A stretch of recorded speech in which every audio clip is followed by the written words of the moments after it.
कुछ करना है तो डट कर चल, थोड़ा दुनिया से हट कर चल। लीक पर तो सभी चलते हैं, कभी तो इतिहास रट कर चल। जय हिंद, नमस्कार। दीपक तिवारी आजमगढ़ यूट्यूब चैनल पर आप सभी का बहुत बहुत स्वागत है। हम इस समय जियोग्राफी पढ़ा रहे हैं दोस्तों। लेक्चर हमारा 10वां है। यदि आप पहले से नहीं देखे हैं तो हमारे पिछले वाले लेक्चर को आप देख सकते हैं। हम एस्ट्रोनॉमी से शुरू किए।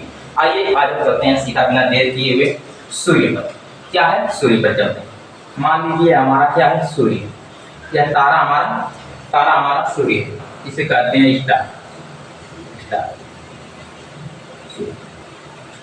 सूर्य की जो है बाहरी परत को आप देखेंगे, बाहरी परत को देखेंगे तो आप ऐसे ऐसे ऐसे इसमें लपट निकलती है। क्या निकलती है? लपट निकलती है आग। इसे हम कहते हैं फोटान। क्या कहते हैं? फोटान। यही पृथ्वी पर पहुंचती है। इसी को हम लोग प्रकाश कहते हैं। क्या कहते हैं? इसी को कहते हैं प्रकाश। इसी को प्रकाश कहा जाता है। इसी को हम लोग देखते हैं। यह है सूर्य। यहाँ से निकलता है प्रकाश। यह किस अवस्था में होता है? यह होता है प्लाज्मा अवस्था में। किसमें होता है? यह होता है प्लाज्मा में। प्लाज्मा आप लोग जानते ही हैं कि प्लाज्मा किसे कहते हैं। प्लाज्मा देखा जाए तो आप लोग शैम्पू देखें ना, शैम्पू देखें ना, जो सर में लगाते हैं आप लोग बाल वगैरह में, शैम्पू, वह समझ लीजिए प्लाज्मा का ही रूप है।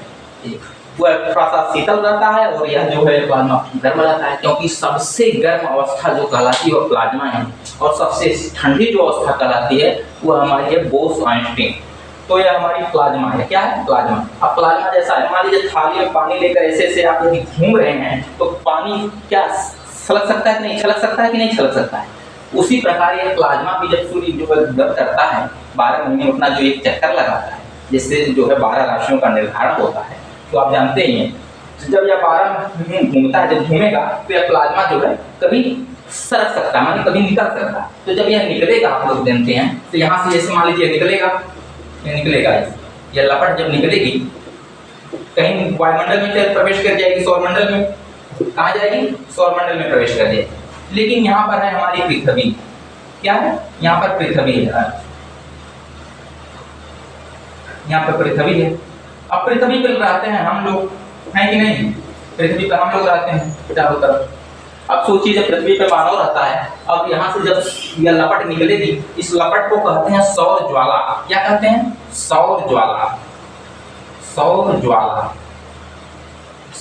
कहा जाता है। जब यह लपट पृथ्वी पर आएगी तो सारे मानव क्या हो जाएगी? डेथ हो जाएगी, है कि नहीं? क्योंकि ज्वाला जब गिरेगी ऊपर से, सोचिए कोई रहेगा? कोई बचेगा ही नहीं। तो पृथ्वी को बचाता है हमारा वायुमंडल। क्या बचाता है? वायुमंडल। अब आप समझ गए होंगे कि वायुमंडल हमारे लिए कितना महत्वपूर्ण है। वायुमंडल का कौन सा हिस्सा बचाता है? तो आप समझ जाइए कि आयनमंडल। कौन सा? आयनमंडल। तो जब यह सौर ज्वाला आती है ऐसे पृथ्वी पर, तो यह वायुमंडल जो है, वायुमंडल का जो आयनमंडल है, यह क्या करता है? इसे रिफ्लेक्ट कर देता है। क्या करता है? रिफ्लेक्ट कर देता है। यानी वो इसे तिरछा छलका कर जो है इसे ऊपर कर देता है, और जो इधर से आती है इसे नीचे इस तरफ कर देता है वायुमंडल हमारा। तो यह पृथ्वी पर आ नहीं पाती है, सौर ज्वाला पृथ्वी पर आ नहीं पाती। लेकिन पृथ्वी से यदि आप लोग देखेंगे तो यह कभी कभी दिखता है। क्या करता है? कभी कभी दिखता है, रिफ्लेक्शन के माध्यम से दिखता है, तो थोड़ा सा रंगीन दिखता है। जो रंगीन वाला भाग दिखता है इसी को हम लोग कहते हैं अरोरा। क्या कहते हैं? अरोरा। अरोरा का नाम देते हैं, इसे कहते हैं अरोरा कहा जाता है। अब इतना आपको यह याद रखना है कि यह दक्षिणी गोलार्ध है या उत्तरी गोलार्ध, यानी यह साउथ पोल है या नॉर्थ पोल है। तो जो साउथ पोल में आप लोग देखेंगे तो इसे कहा जाता है अरोरा ऑस्ट्रियोलिस। क्या है? अरोरा ऑस्ट्रियोलिस कहा जाता है। अरोरा ऑस्ट्रियोलिस कहा जाता है।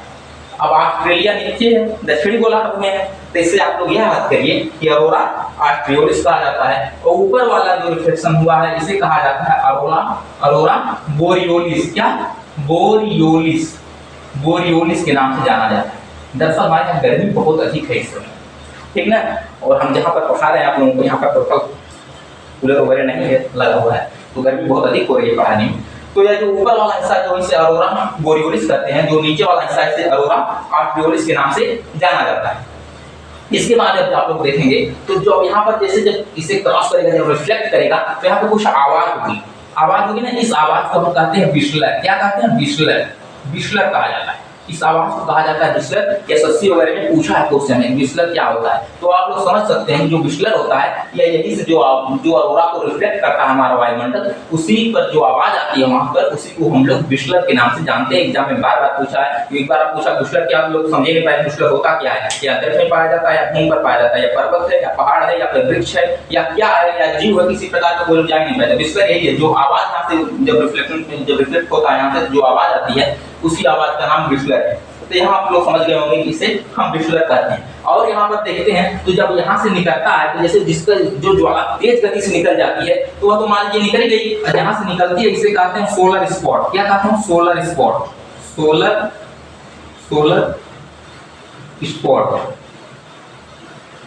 स्पॉट के नाम से जानते हैं जहां से निकलती है। लेकिन हाँ कुछ का जो गुरुत्वाकर्षण, कुछ का जो निकलने का जो प्रभाव रहता है थोड़ा धीमा रहता है। यह क्या करता है, यहाँ जाता है फिर सूर्य उसे अपने तरफ खींच लेता है। क्या करता है? सूर्य अपने तरफ खींच लेता है गुरुत्वाकर्षण के प्रभाव। गुरुत्वाकर्षण तो सबका है कि नहीं? गुरुत्वाकर्षण तो सबका है भाई। तो सूर्य का जितना गुरुत्वाकर्षण बल है तो ये गुरुत्वाकर्षण बल की वजह से कुछ सौरज्वाला को अपनी तरफ खींच लेता है। जो उसे खींचता है पृथ्वी से देखने में काला धब्बा की भांति दिखता है, इसे काला धब्बा के नाम से जाना जाता है। क्या? काला धब्बा के नाम से जाना जाता है।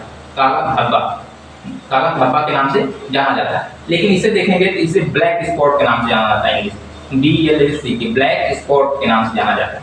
ब्लैक स्पॉट के नाम से जाना जाता है। जो अपने तरफ से खींच लेता है इसे ब्लैक स्पॉट के नाम से जाना जाता है। जो निकल गया इसे सोलर स्पॉट के नाम से जाना जाता है। ये सूर्य से ज्वाला निकलती है और यह कहां से निकलती है? अगर देखा जाए वायुमंडल में तो आयन मंडल से निकलती है। अब आप लोग समझते हैं पृथ्वी का जितना भी संचार होता है सबका सब आयन मंडल से ही होता है। जैसे फोन से आप जो बात करते हैं संचार माध्यम से, वह सब कहां से है? वह सब आयन मंडल से ही परावर्तित होती है। तो आप समझ सकते हैं जब अरोरा जो है वायुमंडल में टकराएगी आयन मंडल से, समझ जाइए संचार माध्यम में परेशानी आना ही आना है। तो आप लोग देखते होंगे कहीं कभी आप लोग फोन लगाते होंगे, फोन जो लगाते हैं कहीं है और लग जाता है कहीं है। बात कहाँ कर रहे हैं आप, आवाज कहाँ से आने लगती है दूसरी। तो यह सिर्फ समझ जाइए सौर ज्वाला का ही प्रभाव है या अरोरा बोरियोलिस या अरोरा ऑस्ट्रियोलिस का ही प्रभाव है कि जो आपको जो है संचार माध्यम में परेशानी का कारण बनता है। मिलते हैं अगली वीडियो में, तब तक के लिए आप सभी का बहुत बहुत धन्यवाद। आप एक फिगर भी बना सकते हैं। धन्यवाद।